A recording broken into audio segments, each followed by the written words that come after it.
Starting now on Current OC.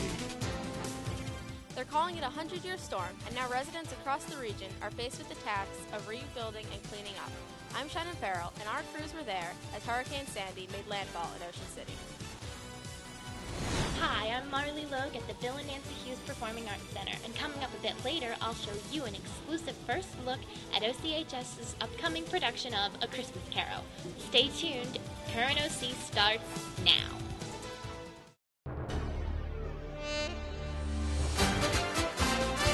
From the OC TV studios along 6th and Atlantic, this is Current OC.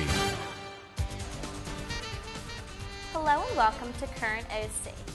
We are proud to bring you the first broadcast of Ocean City High School's new primetime television program. My name is Taylor Jackson. And I'm Amanda Leonetti. Superstorm Sandy has affected the lives of many in our region. Our own Shannon Farrell was on the front lines, and tonight she brings us this report. Hurricane Sandy was a once-in-a-lifetime event for the East Coast, especially for the locals of Ocean City. An evacuation was in effect, requiring people to be off the island by 4 p.m. Sunday, October 28th. Many chose to remain on the island, confident in their ability to ride out the storm. Residents moved their cars to higher ground and secured their property. The downtown businesses were boarded up, and many shop owners showed their resilient spirit by spray painting messages to the storm. A popular parking space was the Superfresh at 9th and West, as well as the parking lot across from Ocean City High School. Although the ocean was calm, it was no indication of the storm to come. During the storm, winds reached speeds of 80 miles per hour, and the water reached levels that most residents had never seen before. At 6th and Boardwalk, the water rose to cover the tops of fire hydrants. During the highest tide on Monday night, the ocean met the bay across the island. Streets, alleys, parking lots, garages, and homes were flooded. Residents were not allowed back on the island until Wednesday morning. Locals trying to get in were required to show proof of residence. Debris littered the city Tuesday afternoon. Items had washed out of people's homes, boats shifted from their docks, piles of sand and wood collected in the streets, and power lines snapped. Dunes were wiped away by the forceful flooding. Even after most of the debris had been removed, there was a lingering layer of dried mud, sand, and dust on the streets and buildings. Some of the first people back to work were predictably the cleanup crews. One tree on the 400 block of Central Avenue fell Monday night, tearing up the sidewalk, but hitting no houses or power lines.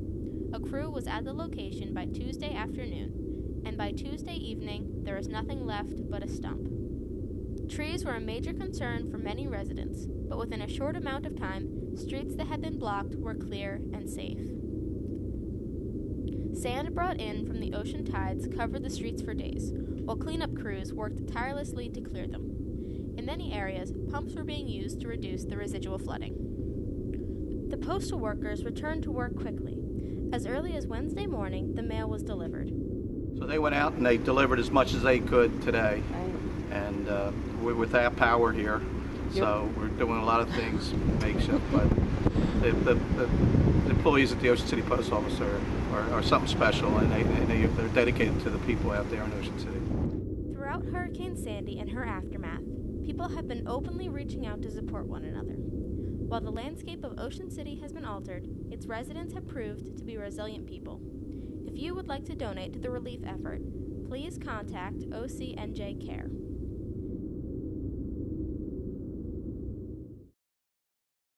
This has been Shannon Farrell reporting for the Current OC. Superstorm Sandy didn't just affect the local community, it may also have affected the 2012 elections.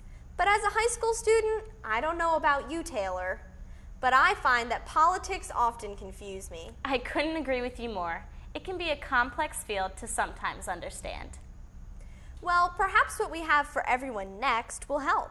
Created prior to November 6th, this piece is still relevant in our everyday lives. That's because it explains one of the biggest mysteries of the government, how a bill becomes a law. The United States House of Representatives' most important job is to create laws. All laws start out as bills, but how exactly does a bill become law? Every bill comes from an idea. Those ideas originate from representatives and the citizens who elected them. First, when a representative comes up with a concept, support is gathered from other representatives, and once a sponsor is found, the bill can proceed. Next, the bill is introduced to the House of Representatives. A reading clerk reads the proposal to all the representatives, and the Speaker of the House sends it to one of the House standing committees. Once the bill reaches the committee, the members review, research, and revise it. If the committee approves the bill, it is sent to the House floor and given to the representatives to be debated upon. When all revisions have been implemented after the debate, the bill is ready for vote. If the majority of the voting representatives say yes, the bill is then certified and moved to the U.S. Senate.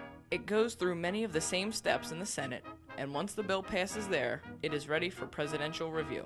The president then has three choices. He can either refuse to sign the bill, which is also known as vetoing, do nothing, or sign and pass the bill, which then becomes law. With election season coming up, it is important to know how the people you vote for will create the laws that affect your everyday life. This has been Shannon Farrell, Zach Fox, and Shannon Joyce reporting for Current OC. On a local level, students at OCHS face the challenge of deciding what to wear each morning.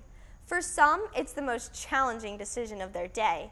Teenage fashion changes by the season, so we decided to take a closer look at this season's affordable fashions. Do you struggle with keeping up with the latest fall fashions during the back-to-school season? Watch and learn how to stay in style even on a low budget.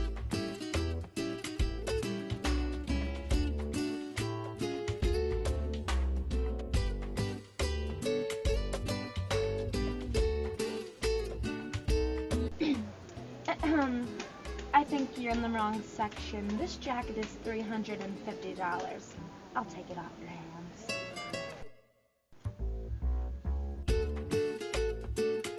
As students, running out of money from our summer jobs is something that affects all of us.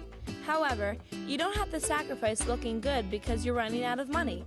Here's a few ways to get more and pay less.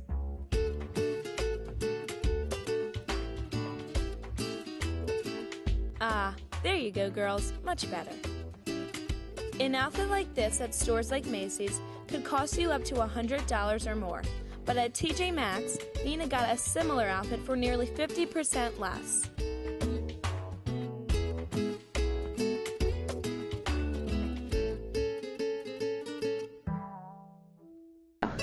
Holy wow! Guess for $20. Guys!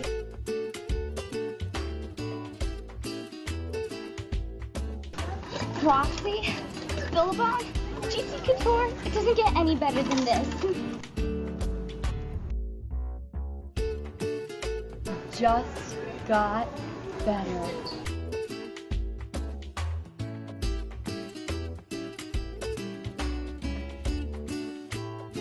In these trying economic times, it can be hard to spend excessive amounts of money. With stores like TJ Maxx, Ross, and Marshalls, you can get brand names without paying brand name prices.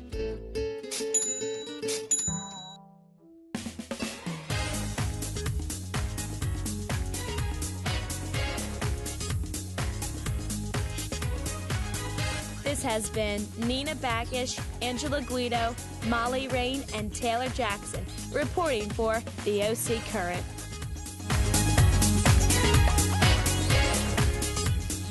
Do you know what upcoming event is even more fashionable than fashion itself? If I had to take one guess, I would say seeing the fall production of A Christmas Carol performed by the OCHS Drama Guild. That's right, so sit back and enjoy this special preview.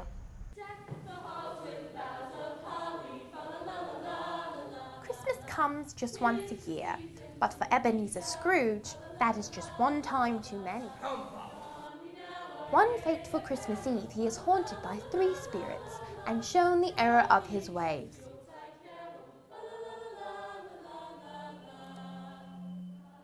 Through the help of these spirits, he is given a chance to make amends with his past, present, and future. Come see the OCHS Drama Guild perform the holiday classic, A Christmas Carol. Thursday and Friday, December 6th and 7th at 7:30 p.m. and Saturday, December 8th at 2:30 p.m. and 7:30 p.m. at the Bill and Nancy Hughes Performing Arts Center. Thank you, Marley and Dominique. We're all eagerly anticipating the opening night. That'll do it for us within the walls of OCHS. But for those of you watching on the Access channel, we'll be back in a moment with more.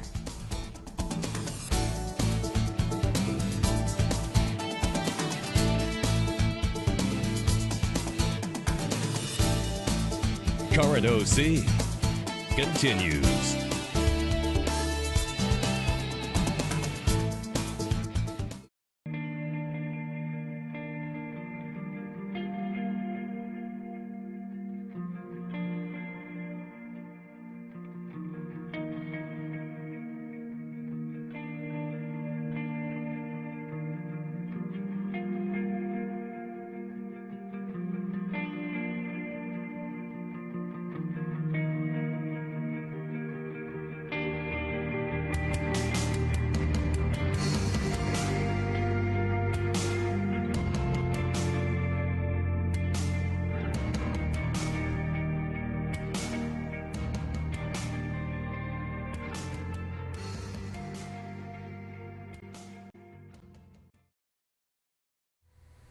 The waves end where the currents begin.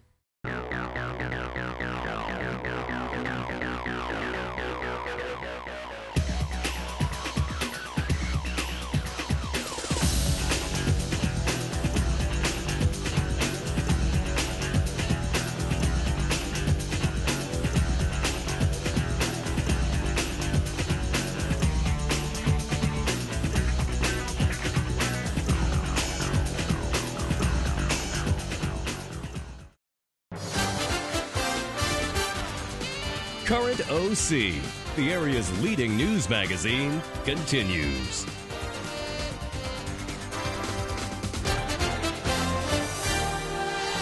Hello and welcome back to Current OC. A few weeks ago, OCHS students participated in a team building field day. This was a great opportunity for the freshmen to acquaint themselves with the upperclassmen. The freshman class encompasses students from Upper Township, Ocean City, Corbin City, Sea Isle, and now even school choice students.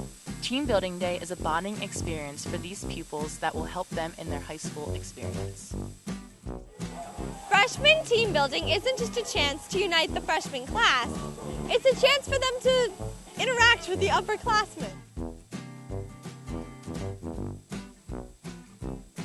Well, some great advantages that the team building gives the freshmen are they get to meet new people.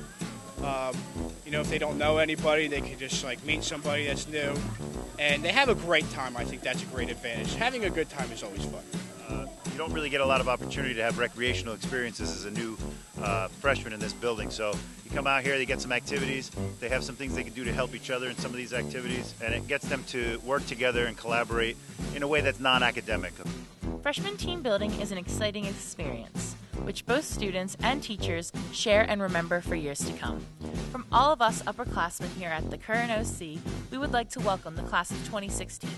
Good luck on your next 4 years here at Ocean City High School. This has been Jen Campbell, Amy Ferenz, and Amanda Leonetti reporting for the Current OC. The end of September marked the official opening of the new observatory behind the high school. Originally conceived in 2005, the idea was born out of a desire to make the use of a telescope that had been collecting dust in storage. The ribbon-cutting ceremony marked the official opening of the location to students as well as the public on occasion. We saw some familiar faces at the event, such as some of the science department staff members, along with administrators such as Dr. Taylor and Dr. Jamison. Congressman Frank LoBiondo, Mayor Jay Gillian, and other important figures also made appearances. The next time you're out on the track or field, be sure to check it out. OCHS is very lucky to have this latest edition. Before we sign off today, all of us here at Current OC would like to express our gratitude for the support the community has shown us in the growth of this new program. We'd also like to thank you for watching. And remember, all of the content you saw here and more is available 24/7 thanks to our partnership with the Billows. Check us out at oc-tv.org. Good night, everybody. We'll see you again next time.